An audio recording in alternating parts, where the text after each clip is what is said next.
We provide you the platform to turn your dreams into reality.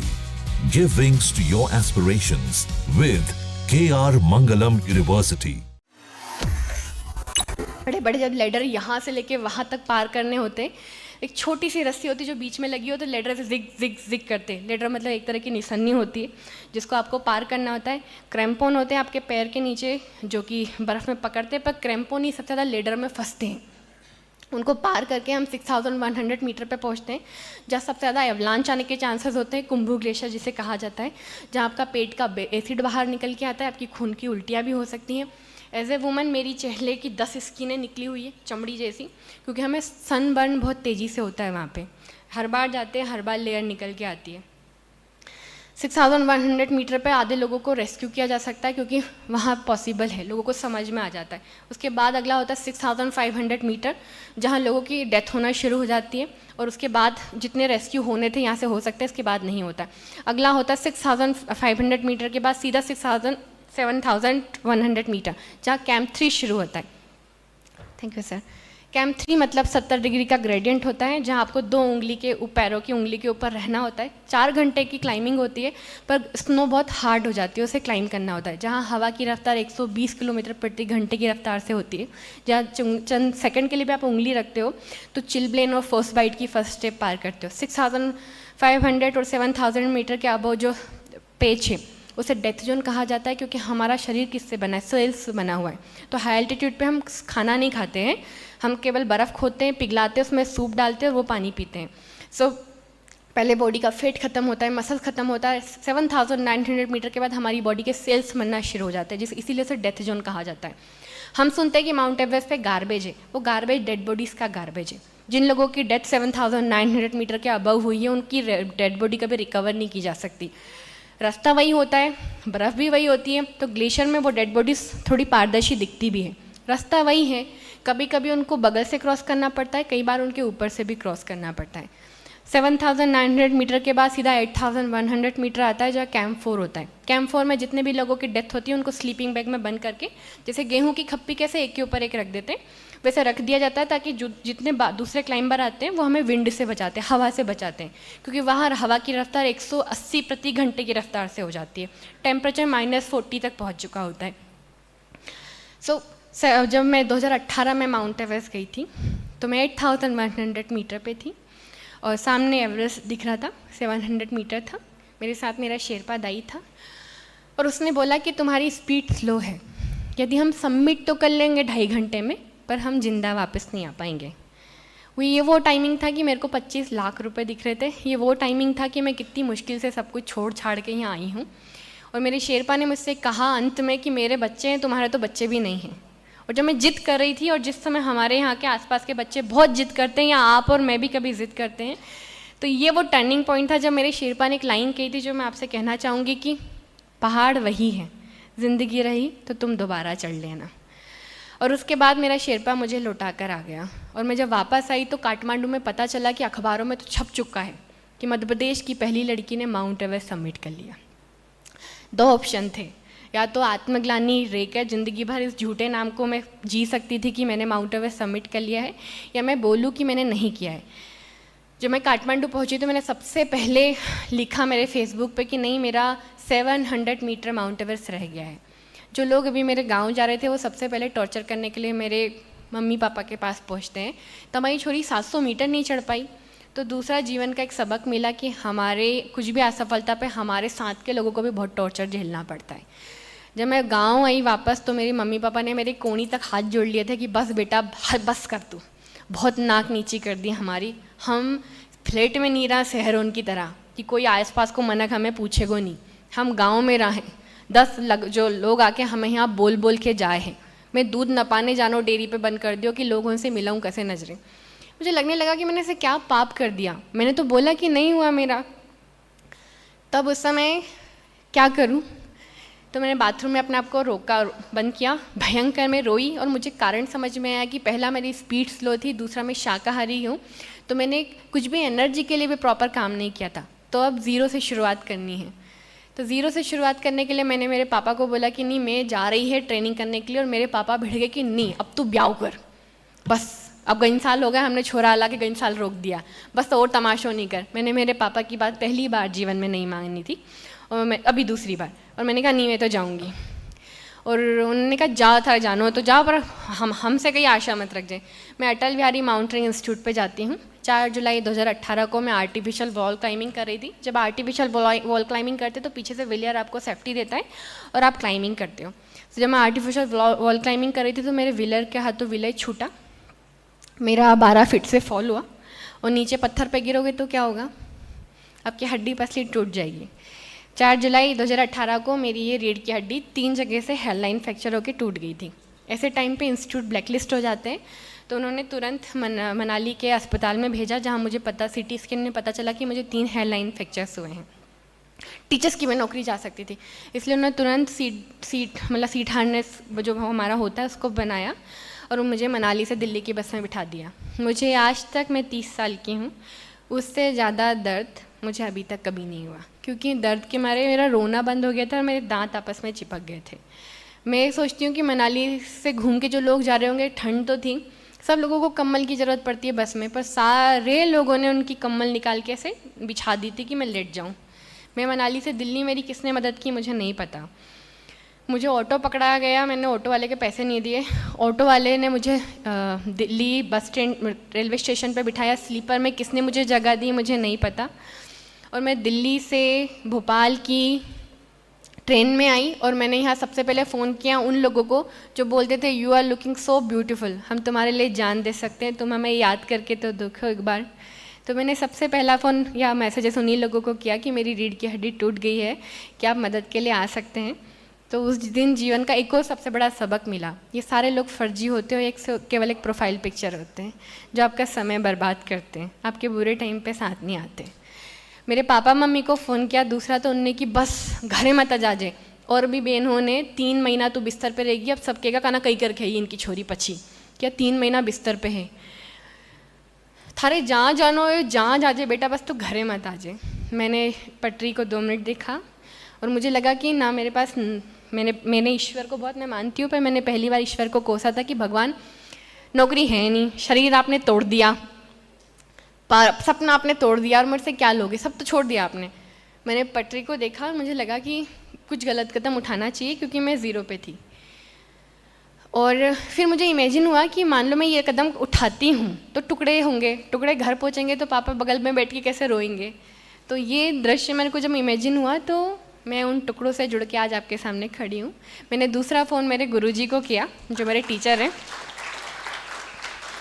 उनका नाम जलज Chaturvedi sir है। मैंने उनको बोला सर मेरी रीढ़ की हड्डी टूट गई है, पापा ने मना कर दिया गाँव, मुझे आप लेके चल सकते हैं क्या। वो तुरंत भागे भागे उनकी वाइफ के साथ आए। ज़िंदगी का एक और सबक, कोई भी पुरुष जब तक किसी जवान लड़की की मदद नहीं कर सकता जब तक कि उसकी धर्मपत्नी ना चाहे। तो महिला की दुश्मन नहीं बल्कि ताकत भी होती है। सर के साथ उनकी वाइफ आई और मुझे मेरा MRI हुआ, तब पता चला कि जो क्रैक हेडलाइन थे वो डैमेज में क्रैक में बदल गए थे, सफ़र की इस उठा पटक की वजह से, खासकर बीच वाला फ्रैक्चर।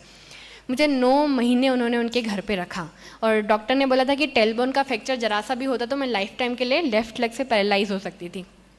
तो भगवान जी को फिर से थैंक यू बोला कि भगवान बुरा करता है पर इससे भी बुरा हो सकता था, जो बच गया।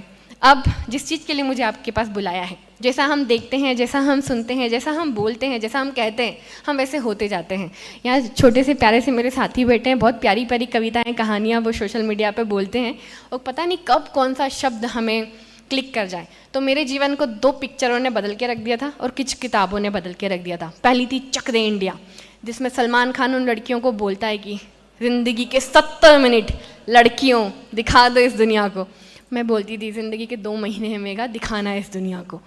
और हमारे यहाँ हट जोड़े की दवाई घी में दी जाती है, 1-1 कप घी में। तो मैं रोज़ 1 कप घी पी रही थी और बिस्तर पे मस्त लेटी हुई थी। दूसरी थी मांझीदा माउंटेन मैन, जिसमें वो बोलता है कि जब तक तोड़ेगा नहीं तब तक छोड़ेगा नहीं। तो हमारे यहाँ सनातन धर्म में कहा जाता है कि राम राम का नाम इतनी बार लो कि रोम रोम में बस जाए। तो मैं क्षमा चाहती हूँ कि मैंने राम राम का नाम इतनी बार नहीं लिया था, पर मैंने उस लाइन को इतनी बार दोहराया था कि जब तक चढ़ूंगी नहीं तब तक छोड़ूंगी नहीं। कि मैं जब दूसरी बार 2019 में गई तो मेरे को यही लाइन क्लिक कर रही थी। अब मैं 9 महीने बाद बिस्तर से उठी तो मैं 95 किलो की हो चुकी थी। मुझे कोई ट्रेनिंग कराने के लिए रेडी नहीं था। तब मुझे दूसरे मेरे कोच SK प्रसाद साहब मिले। उन्होंने मुझे एक चीज़ कही कि मैं जैसा कहूँगा वैसा करोगे तो कुछ भी हो सकता है। पहला रूल था कि 4 बजे मतलब 3 बजे उठना होगा, 4 बजे स्टेडियम आना होगा और कोई से त्यौहार किसी से बात करना बंद करना होगा। 2 रूल को फॉलो करने के बाद मैं हर दिन 4 बजे टीटी नगर स्टेडियम पहुंचती थी। 10 किलोमीटर मेरी दौड़ने की हिम्मत नहीं थी, पर मैं वॉक करती थी। ये सब हमारे मेंटल बैरिकेड्स को तोड़ने के लिए किया गया। 1 साल की पूरी ट्रेनिंग के बाद मैं 42 किलोमीटर रन करी थी। मेरे को बहुत जुएँ पड़ गई थी, तो मैंने मेरे बाल कटवा लिए थे जो बॉय कट में थे। जब मैं 42 किलोमीटर हुई तो फिर से मुझे मध्य प्रदेश सरकार ने स्पॉन्सर किया और 2019 में मैं दोबारा फिर से माउंट एवरेस्ट के लिए गई। वही 2 महीने का एक्सपीडिशन, 36 किलो का बैग, 2 किलो के जूते, वही 2 महीने का एक्सपीडिशन जहाँ 4 कैंप होते हैं। 4 कैंप पार करने के बाद -7,000 मीटर के ऊपर वही डेड बॉडीज़ को पार करने के बाद 22 मई सुबह 5 बजे -52 डिग्री टेम्परेचर में उसी भोजनगर गाँव से, जहाँ उंगलियां कट करनी पड़ जाती इस टेम्परेचर में, भारत का झंडा लेके मध्य प्रदेश की पहली लड़की बन रही थी।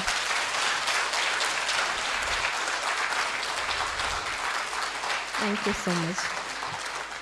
जहाँ से दुनिया के सारे पहाड़ छोटे छोटे नज़र आते हैं, दुनिया गोल नज़र आती है। हम लोग सोचते हैं मोक्ष की प्राप्ति कैसे होती होगी, तो शून्य में आप पहुँचने की महत्वता को कुछ सेकंड के लिए ही सही पर महसूस कर पाते हो।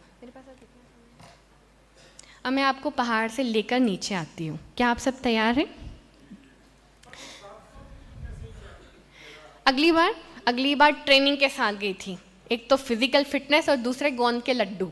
तो मैंने जब काठमांडू से बेस कैंप तक का मेरा 15 दिन का सफ़र था, उस समय मैं भूखी नहीं रही जो पिछली बार मैंने किया था। मैं हर दिन गोंद का एक लड्डू खाती थी, जिसका मैंने 13,000 रुपये फ़ाइन भरा था डोमेस्टिक एयरपोर्ट पे, क्योंकि मेरे बैग का और मेरे इक्विपमेंट का वज़न ज़्यादा हो गया था। तो ये मेरी ट्रेनिंग का ये पार्ट मैंने इस बार जोड़ दिया था। अब जब मैं वापस आने की बताती हूँ आपको कि जब मैं वापस आ रही थी, जिसका जिक्र इस किताब में है, द एवरेस्ट गर्ल, जिसे ब्रजेश राजपूत जी ने लिखा है। कई ऐसी भी चीज़ें हैं इस किताब में जिन चीज़ों को हम सिर्फ पढ़ सकते हैं और लिख सकते हैं, बोल नहीं सकते, नहीं कह सकते हैं। कई बार आप मेरे हाथों पे यदि ऐसे कोई उठाएगा तो आपको जले हुए निशान दिखेंगे, या कोई मुझे ऐसी देखिएगा, बहुत सारी ऐसी चीज़ें हैं जो सिर्फ लिखी गई हैं और पढ़ी गई हैं, जिन्हें कभी बोला नहीं गया है। तो पहाड़ से नीचे आना जितना ज़रूरी है वो इसलिए मैं कहूँगी कि पहाड़ पे, किसी भी पहाड़ पे सबका एवरेस्ट अलग अलग होता है। इनका साहित्यिक जगत का था, मेरा बर्फ़ वाला था। और किसी भी टॉप पे हम बहुत देर तक नहीं रुक सकते, कभी ना कभी तो हमें नीचे आना ही होगा। तो उस नीचे आने वाले बेस कैंप को हमें तलाशना होता है। जब मैं नीचे आ रही थी तो उस समय 2022 में वेदर विंडो होती है जो बड़ी छोटी थी, केवल 2 दिन की, जिस दिन का आपको ट्रैफिक जाम का फ़ोटो देखने को मिला होगा। उस साल 11 लोगों की डेथ सिर्फ लाइन में खड़े हुए में हुई थी, क्योंकि जैसे पहले के ज़माने में बहुत दिन तक मौसम मिलता था, सारे किसान बुआई कर लेते थे।